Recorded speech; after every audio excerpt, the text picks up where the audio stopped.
আসসালামু আলাইকুম ওয়া রাহমাতুল্লাহি ওয়া বারাকাতুহু। সুপ্রিয় দর্শক শ্রোতা ভাই ও বোন, দেশ কিংবা প্রবাস যে যেখান থেকে আমাদেরকে দেখছেন, আপনাদের সবাইকে আমরা জানিয়ে রাখতে চাই, আসুন্নাহ ফাউন্ডেশন বরাবরের মতো যে কোনো দুর্যোগে, দুর্বিপাকে, যে কোনো বিপদে, যে কোনো সমস্যায় আমরা আমাদের সর্বশক্তি নিয়ে ঝাঁপিয়ে পড়ে থাকি। এবারও তার ব্যতিক্রম হয়নি। আমরা জানি যে ছাত্র জনতার বৈষম্য বিরোধী আন্দোলনে অগণিত মানুষ হতাহত হয়েছে।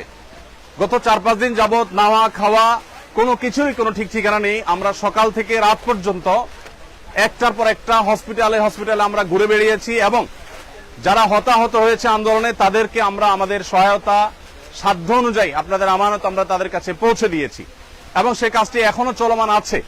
আলহামদুলিল্লাহ, আমরা এই কাজটিকে যথাযথ সুন্দর রূপে এমনভাবে করছি যাতে কোনো মানুষ বঞ্চিত না হয়। যারা আহত হয়েছেন তাদেরকে চিকিৎসা, যারা পঙ্গুত্ব বরণ করেছেন বা মৃত্যুবরণ করেছেন, আল্লাহ চাহেন তো শহীদ হয়েছেন, তাদের জন্য তাদের পরিবারকে স্বাবলম্বী করবার উদ্যোগ আমরা গ্রহণ করেছি।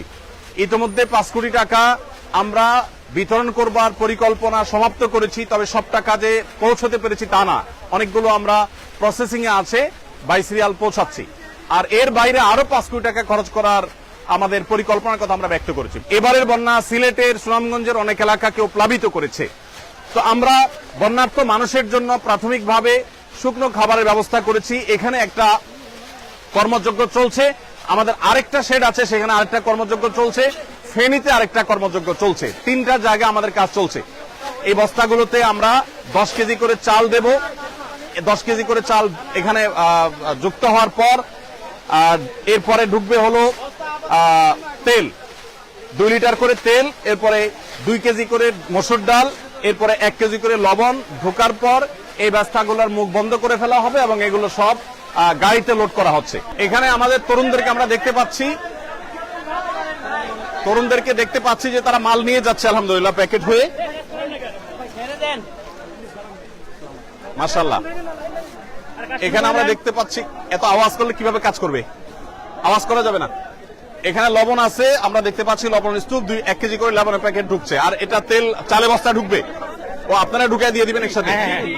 আমরা একটু দেখি। মাশাআল্লাহ, এখানে একটা প্যাকেজ রেডি হয়ে গেছে, সম্পূর্ণ একটা প্যাকেজ রেডি হয়ে গেছে। এখানে আমরা দেখতে পাচ্ছি 10 কেজি চাল, 2 লিটার তেল এবং একটা চিনি এবং একটা লবণ।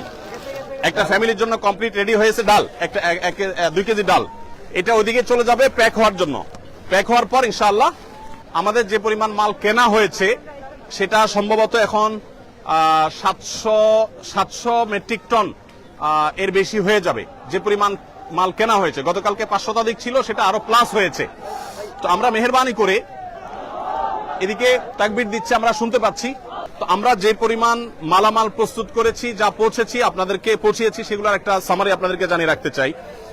আমাদের আজকে সকালে ফেনীতে আর্মিদের ক্যাম্পে যে মালগুলো পৌঁছে গেছে, ইতোমধ্যে অনেকটা হয়ে গেছে, অনেকটা আমাদের মাল আনলোড হয়ে গেছে। 2টা লরি মাল গেছে, সেখানে 2250 ml এর পানি, 7200 বোতল আর 50 গ্রামের গুঁড়ো দুধ, 7200 প্যাকেট। এগুলো বাচ্চাদের খাবার হিসাবে আমরা প্রস্তুত করেছি। মুড়ি আমাদের এখানে 500 গ্রামের মুড়ি, 6560 প্যাকেট। এগুলো 2টা লরিতে ফুল হয়ে চলে গেছে ফেনীতে।